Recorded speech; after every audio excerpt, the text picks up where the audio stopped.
अब प्रश्न ये है कि उद्देश्य क्या था नारायण का। गोस्वामी जी कहते हैं उद्देश्य भगवान का ये है, जब जब हो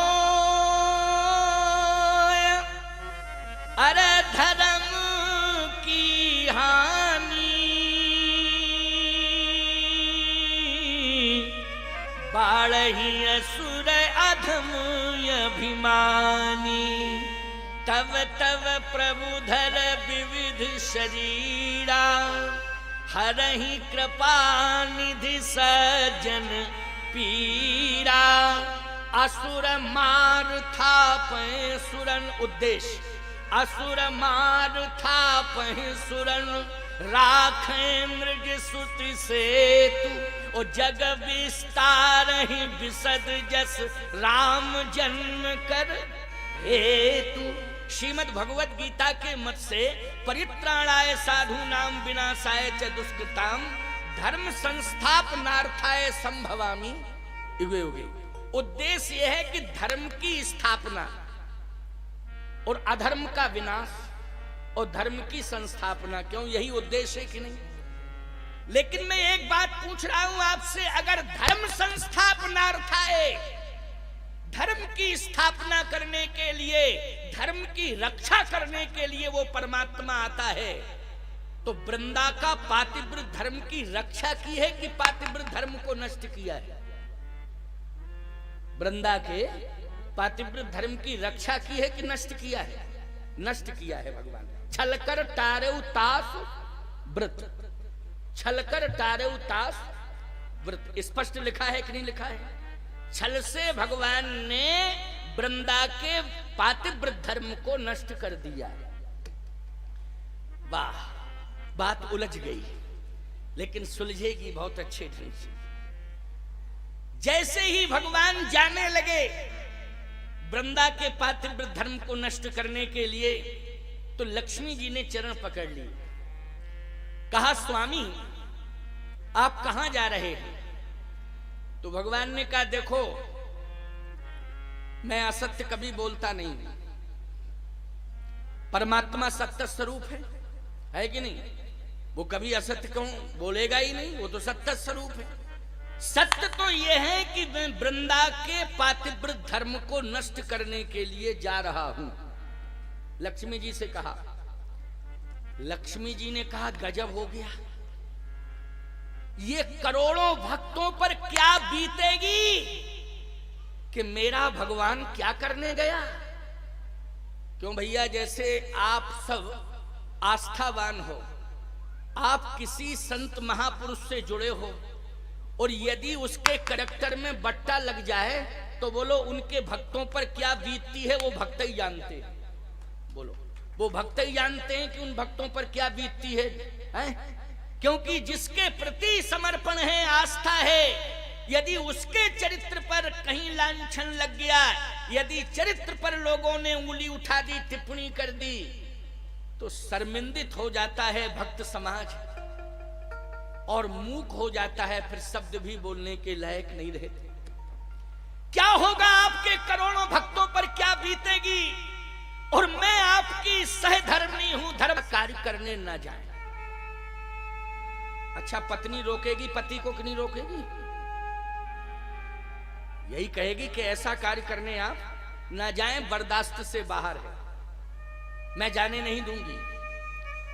भगवान नारायण ने कहा कि मैं सत्य बोल रहा हूं, जा रहा हूं। लक्ष्मी जी ने कहा आप ना जाएं तो?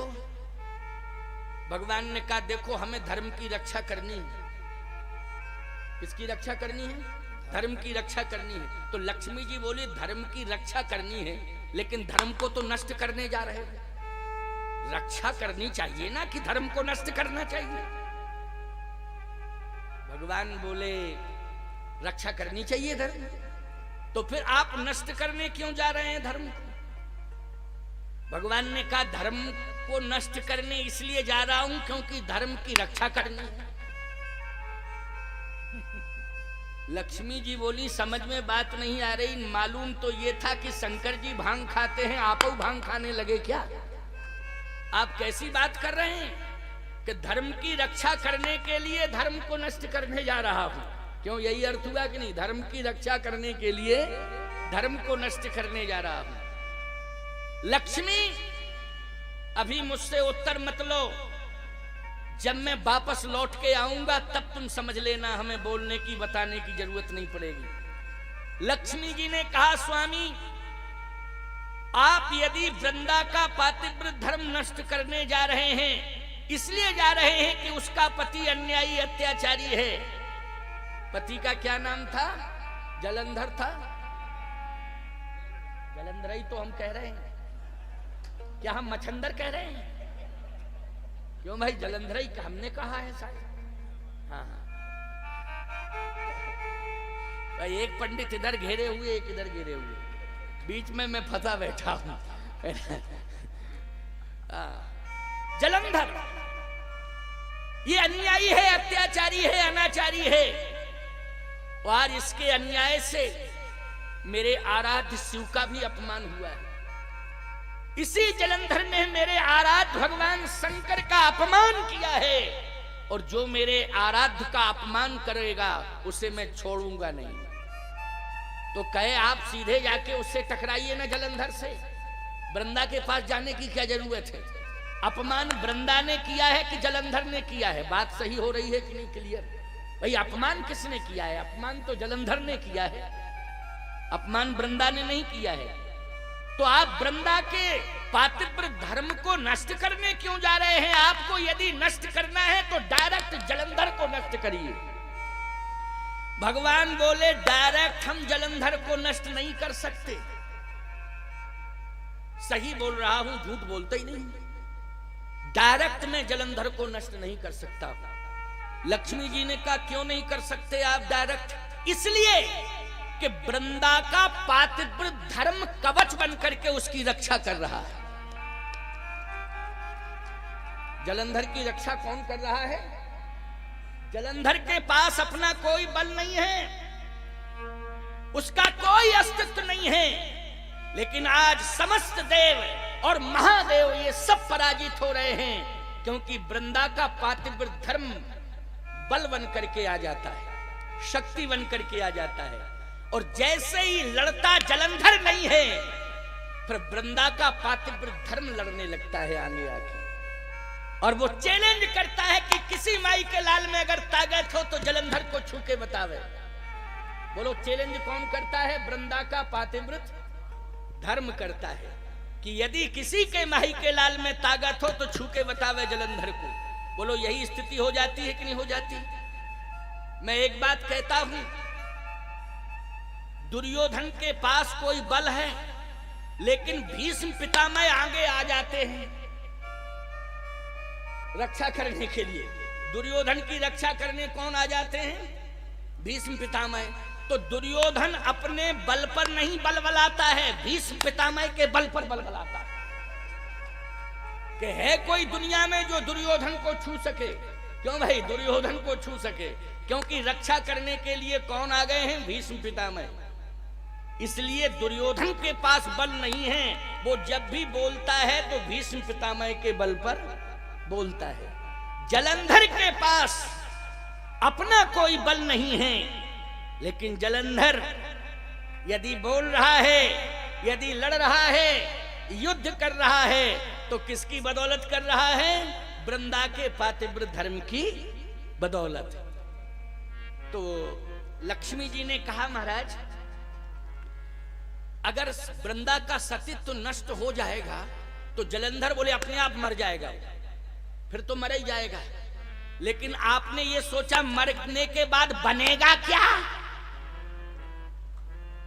मरने के बाद ये भी आप जानते हैं, क्योंकि आप जितना जानते हैं आपके अलावा दुनिया में कोई नहीं जानता। बोलो भाई, मरने के बाद कौन सा प्राणी क्या बनेगा, बोलो ये कौन जानता है?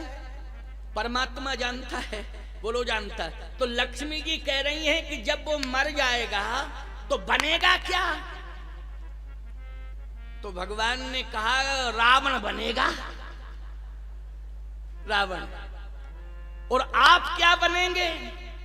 कहे हम राम बनेंगे। मैं क्या बनूंगी? कहे तुम सीता बनोगी। तो अगर आप वृंदा जलंधर की पत्नी वृंदा के साथ छल कर रहे हैं, तो वही जलंधर रावण बन करके आपकी पत्नी के साथ छल करेगा कि नहीं करेगा? बोलो भाई, करेगा छल कि नहीं? शास्त्री जी आइए, इधर आइए।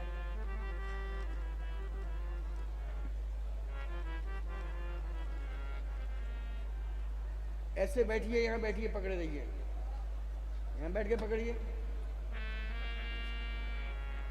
हाँ, तुम बैठ जाओ, ये पकड़ेंगे। हाँ।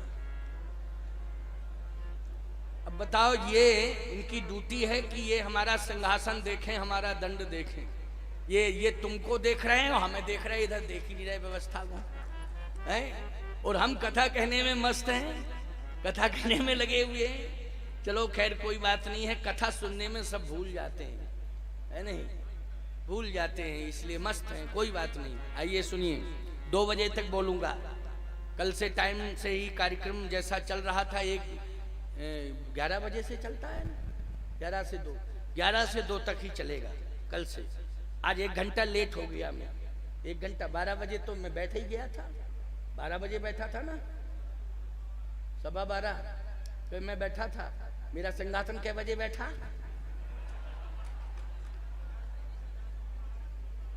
हाँ, 12:04 पर, है नहीं?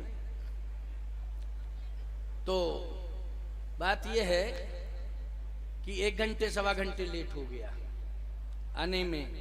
हो जाता हूं, अब दूर से आया, बीच में लोग रोक लेते हैं। भिंड में टाइम ज्यादा लग गया, भिंड में थोड़ा सा टाइम ज्यादा लग गया।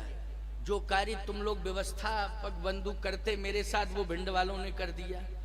यहाँ आके वो तुमको करना पड़ता है ना। तो उन लोगों ने जो है सारी व्यवस्था बना दी, और फिर थोड़ा उनका मन रखना पड़ा सबका, थोड़ा विलंबित हो गया। अब तो मुझे कहीं जाना ही नहीं है, यहीं रहना है। यहाँ से ज्यादा 2 किलोमीटर दूर रहूंगा, 2 ही किलोमीटर दूर, ज्यादा नहीं। आप लोगों के बीच में ही रहूंगा, ठीक है ना? कहीं जाना नहीं है तो टाइम से ही आऊंगा, लेकिन तुम लोग भी टाइम से आ जाना। इसका मतलब ये नहीं कि मैं टाइम से आ जाऊं और तुम लोग टाइम के बाद आओ। 11 बजे सब आने की कोशिश करना, समझ रहे हो कि नहीं? 11 बजे सारे लोग आने की कोशिश करना। और वैसे तो जगह जो है ज्यादा बहुत लंबी तो नहीं समझ में आ रही है, लेकिन इतनी जगह इधर व्यवस्था बना दी जाएगी साइडों में। क्यों?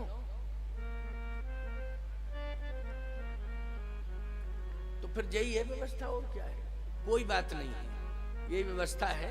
ज्यादा होगा हम पीछे हो जाएंगे थोड़ा सा, तो 2-4 फीट जगह की व्यवस्था और बन जाए, है नहीं? इसलिए चिंता मत करो, आनंद लो, आनंद लो, विशेष आनंद तुम्हें मिल रहा है। तो चर्चा में ये कर रहा था कि लक्ष्मी जी कह रही हैं कि अगर मरने के बाद जलंधर रावण बनेगा तो मुझे सीता बनना पड़ेगा, और अगर मैं सीता बनूंगी तो जो कार्य आप जलंधर की पत्नी के साथ कर रहे हैं छल, बस उसका स्वरूप बदल जाएगा। क्यों भाई? उसका स्वरूप बदल जाएगा, लेकिन छल आपकी पत्नी के साथ होगा, और करने वाला कोई दूसरा नहीं होगा, वृंदा का पति ही होगा। वो रावण बन के छल करेगा। भगवान नारायण ने कहा, ये भी मैं जानता हूं कि तुम सीता बनोगी, वो ये सब होगा, लेकिन ये जलंधर के प्रभाव से सीता तुम्हारा हरण नहीं होगा, क्योंकि सीता तुम्हारा हरण मेरी प्रेरणा से होगा, और तुम्हारे हरण में ही रावण का मरण होगा, इसलिए तुम्हारा हरण होगा। विनाश के लिए तुम्हारा हरण होगा, उसमें भी मेरी ही सहमति होगी। बोलो, सीता हरण में रावण की क्या हिम्मत थी कि सीता जी को उठा के ले जाता है? और असली सीता को तो खैर छुए ही नहीं सकता था, वो तो नकली माया की सीता थी। बोलो, थी कि नहीं माया की सीता? असली सीता तो प्रभु पद धर ही अनल समानी, जब ही राम सब कहा बखानी। लीला के लिए भगवान ने माया की सीता को प्रकट कर दिया, असली सीता तो भगवान के चरणों में है। और वास्तव में विचार किया जाए तो लक्ष्मी यस्सु च बक्षसी, नारायण के हृदय में सदा लक्ष्मी निवास करती हैं, वैसे ही प्रभु राम के हृदय में सदा श्री किशोरी जी निवास करती हैं। भगवान के हृदय से कभी वो दूर नहीं होती हैं। इसलिए ये तो मेरी लीला होगी, इसलिए लक्ष्मी मैं सब जानता हूं कि आगे क्या होगा। तो आप जलंधर को नहीं मारेंगे, आप वृंदा के सतीत्व को नष्ट करेंगे। भगवान ने कहा जलंधर तो अपने आप मर जाएगा, इससे आपको यश मिलेगा, यश मिलेगा मुझे, अब यश नहीं मिलेगा, यश मिलेगा, आपकी प्रतिष्ठा की रक्षा होगी। भगवान ने कहा प्रतिष्ठा बढ़ेगी, प्रतिष्ठा बढ़ेगी। भगवान ने कहा हाँ, कहे कैसे? कहे मैं जाऊंगा वृंदा के पास और छल करूंगा तो वृंदा श्राप देगी, और कन्फर्म है कि श्राप देगी तो मैं पत्थर बनूंगा और काला पत्थर बनूंगा। संसार में जितने मंदिर हैं उन मंदिरों में जो पत्थर से परमात्मा की आकृति बन के जाएगी, उन समस्त पत्थरों में प्राण प्रतिष्ठा की जाएगी। लेकिन वृंदा के द्वारा जो श्राप में मैं पत्थर बनूंगा, बिना ही प्राण प्रतिष्ठा के मैं प्रतिष्ठित हो जाऊंगा, शालिग्राम बनकर के दुनिया में पूजा जाऊंगा। बोलो शालिग्राम की प्रतिष्ठा होती है, जल्दी बोलो। और ये शालिग्राम बनाया किसने, जल्दी बोलो। वृंदा ने बनाया कि नहीं बनाया? तो बोलो भगवान की ऐसी प्रतिष्ठा बढ़ी श्राप से कि और मंदिरों में मूर्तियों में प्रतिष्ठा करानी पड़ेगी। लेकिन वृंदा ने जो श्राप दिया वो भगवान बिना ही प्रतिष्ठा के प्रतिष्ठा उनकी, कोई जरूरत नहीं है कि प्रतिष्ठा कराई जाए। और याद रखना, करोड़ों के मंदिर बनवा दो, कई 100 करोड़ की लागत से मंदिर बनवा देना, जयपुर जोधपुर की दुकान में जाकर के कई हजार रुपए की कीमत की मूर्तियां लाना प्यारे, लेकिन सत्य कहता हूं नित्य स्तवन अवश्य यदि होगा, पूजन अर्चन वंदन सर्वप्रथम होगा तो शालिग्राम भगवान का होगा प्यारे। इसके बाद अन्य मूर्तियों को स्पर्श किया जाएगा। बोलो सबसे पहले किसका पूजन होगा? शालिग्राम भगवान का होगा। चरणोदक तुम किसका लेते हो? शालिग्राम भगवान का लेते हो। पूरी दुनिया बोलो किसका चरणोदक लेती है? शालिग्राम। बोलो प्रतिष्ठा घटी के बढ़ी? बढ़ी प्रतिष्ठा कि नहीं बढ़ी? प्रतिष्ठा बढ़ी। और सुन लीजिए, लक्ष्मी जी से कहा कि सुनो लक्ष्मी, अभी मुझे जाने दो, फिर देखना उस लीला का तुम दर्शन करना कि वृंदा श्राप भी देगी और वृंदा माफी भी मांगेगी। वृंदा श्राप भी देगी और वृंदा माफी भी मांगेगी। लेकिन देखना तुम, अभी मुझे जाने दो। लक्ष्मी जी ने प्रणाम किया, कहा ठीक है नारायण, आपकी व्यवस्था है। देखो एक बात बताएं, यदि कोई सत्ताधारी अपनी सत्ता का संचालन अपने विवेक से कर रहा है तो पत्नी को हस्तक्षेप नहीं करना चाहिए। क्यों भाई? उसकी व्यवस्था है, वो अपने विवेक से। राष्ट्रपति रामनाथ कोविंद जी हैं, ईमानदारी से बताओ, वो राष्ट्रपति हैं, राष्ट्रपति उनको बनाया गया है। राष्ट्रपति के जितने भी अधिकार हैं उनका प्रयोग वो अपने विवेक और संविधान से करेंगे कि पत्नी के कहने से करेंगे? जल्दी बोलो। संविधान के हिसाब से करेंगे, अपना विवेक और संविधान, पत्नी के कहने से नहीं।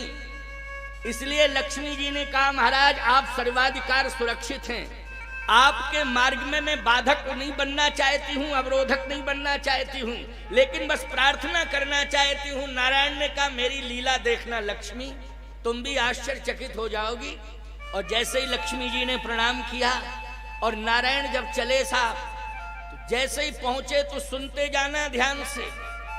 छल कर तारे उतास व्रत, भगवान ने छल किया और वृंदा का व्रत भंग किया। और जैसे ही वृंदा का व्रत भंग हुआ, जलंधर अपने आप मर गया प्यारे, उसका अस्तित्व समाप्त हो गया। उसी समय जलंधर का अस्तित्व समाप्त हो गया। वृंदा को जब पता लगा कि मेरे साथ छल हुआ तो वृंदा क्रोध में आ गई और श्राप दे डाला कि जाओ तुम काले पत्थर हो जाओ। मैं जानती थी कि तुम भगवान हो, लेकिन भगवान ऐसा काम कभी नहीं कर सकता है। मैं नहीं मानती हूं कि तुम भगवान हो। सारी दुनिया को ये बताऊंगी कि ये भगवान नहीं है, इनको भगवान मत मानना। भगवान ने कहा पहली बात तो ये है कि मैं कभी कहता नहीं हूं कि मैं भगवान हूं। अब ये दुनिया से बातें करो, दुनिया क्यों मुझे भगवान मानती है, और दुनिया मानती है तो मैं क्या करूं इसके लिए, लेकिन मैं कभी नहीं कहता हूं कि मैं भगवान हूं। वृंदा ने कहा लेकिन आपने मेरे साथ छल क्यों किया? अगर आप भगवान हैं तो आप धर्म की रक्षा करने के लिए आए हैं कि धर्म को नष्ट करने? भगवान ने कहा धर्म की रक्षा करने के लिए। तो आपने मेरे पातिव्र धर्म को नष्ट किया कि नहीं किया? भगवान ने कहा कभी कभी धर्म की रक्षा करने के लिए धर्म को नष्ट करना पड़ता है। वृंदा बोली ये मैं नहीं समझ पा रही हूं कि धर्म की रक्षा करने के लिए धर्म को कैसे नष्ट किया जाता है।